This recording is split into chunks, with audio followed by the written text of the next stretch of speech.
Hello and welcome to Global News Factory. I am your host Vikrant Thurdok. Britain lost its empire, then it lost its relevance. But it found a new hobby to stay in the headlines: waging war by proxy. For a country that has not won a solo war since the Falklands, the UK seems unusually excited about triggering World War III. And now its government is not even pretending to talk peace. No more polite diplomacy, no more passive aggression wrapped in tweed. No sir, today's Britain has dropped the curtain and said the quiet part out loud. We attacked Russia. The UK Prime Minister Keir Starmer, the fresh face of British politics, has today made one thing clear. Not by his words, but by his action. That the massive drone strike on Russian airbases was not just Ukraine's doing, it was NATO's, it was Britain's. Operation Spider's Web was not spun in Kyiv alone. London helped lay the trap.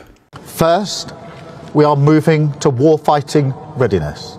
The most effective way to deter them is to be ready. And frankly, to show them that we're ready.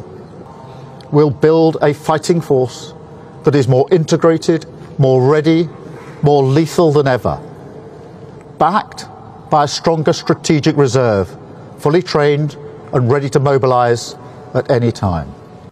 Here is how UK spilled the beans.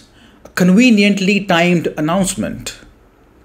The UK is expanding its nuclear-powered attack submarine fleet because nothing says we want peace like building 12 next-generation underwater killing machines. You cannot make this up. Within 24 hours of the Irkutsk airbase attack, Britain revealed its master plan to prepare for a modern war. Strategic Defense Review, they're calling it. Sounds benign, right?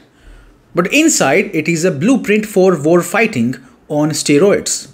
6 new munitions factories, up to 7,000 long-range weapons, a new battlefield communications grid, a cyber and electromagnetic command. The keyboard has become a weapon of war, and in future conflicts, and we learn this lesson from Ukraine, in future conflicts, those that prevail will be those who are not just better equipped and better trained, but better connected and also capable of innovating ahead of adversaries. And yes, the centerpiece, 12 AUKUS submarines prowling the Indo-Pacific, built to stalk, strike and destabilize. Tell me in the comment box, don't you see any connection between Ukraine's drone attack and UK's announcement of war readiness? Can you connect the dots between these two? First, we are moving to warfighting readiness. We'll build a fighting force that is more integrated, more ready, more lethal than ever, backed by a stronger strategic reserve, fully trained and ready to mobilise at any time. All this as if out of a Cold War time capsule, because why let peace get in the way of a good old Anglo-American military build-up? Because priorities, the NHS can wait. But let's stop pretending that this is about defense. It is not. This is a declaration of intent. The UK is not just preparing for a war, it is daring Russia to retaliate. And it is not even trying to hide the fingerprints anymore. Remember, this is the same UK that, according to Ukraine's own former top negotiator, sabotaged the first and only real shot at peace in this war.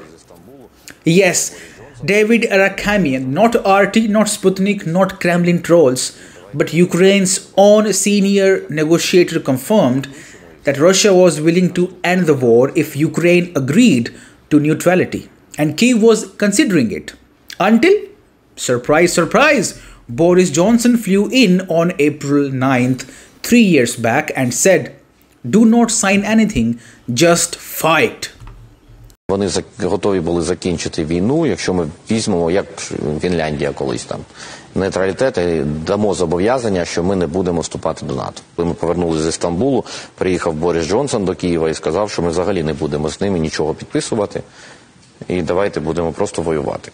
От як тільки ми закличемо їх сісти, наступного дня вони складуть делегацію і будуть вже сісти. Think about that. Russia was open to ending the war. Ukraine was interested.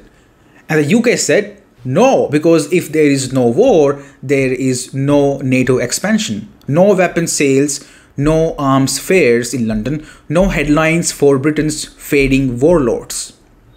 And now the charade is over. Starmer's Britain is throwing off the diplomatic gloves and getting into the ring. It is building subs for the next war, launching cyber ops, supplying the drones that bomb Russian airfields, all while waving the flag of Western values. But what values are we talking about? The value of sabotaging peace talks? The value of using Ukrainians as cannon fodder for NATO's eastward lust?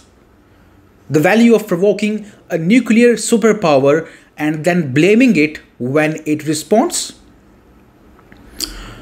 Let's be honest, the UK is not acting like a defender of freedom, it is behaving like an arsonist who lectures the fire department.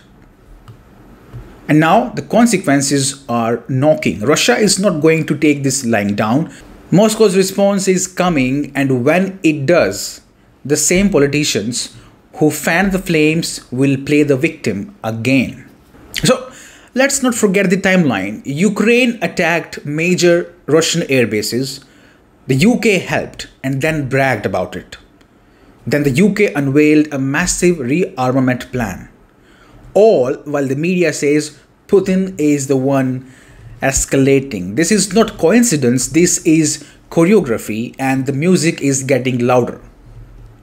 And make no mistake, the UK is not an innocent bystander. It never was. The British government blocked peace when it had a chance, and now it is placing submarines in the Pacific, long-range missiles on assembly lines, not for defense but for dominance.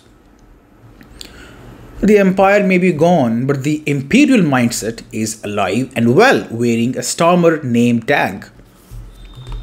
And when the fire spreads, remember this, it did not start in Moscow, it started in London. You're watching Global News Factory. I'm your host, Vikrant. See you. Bye-bye. Have a nice day.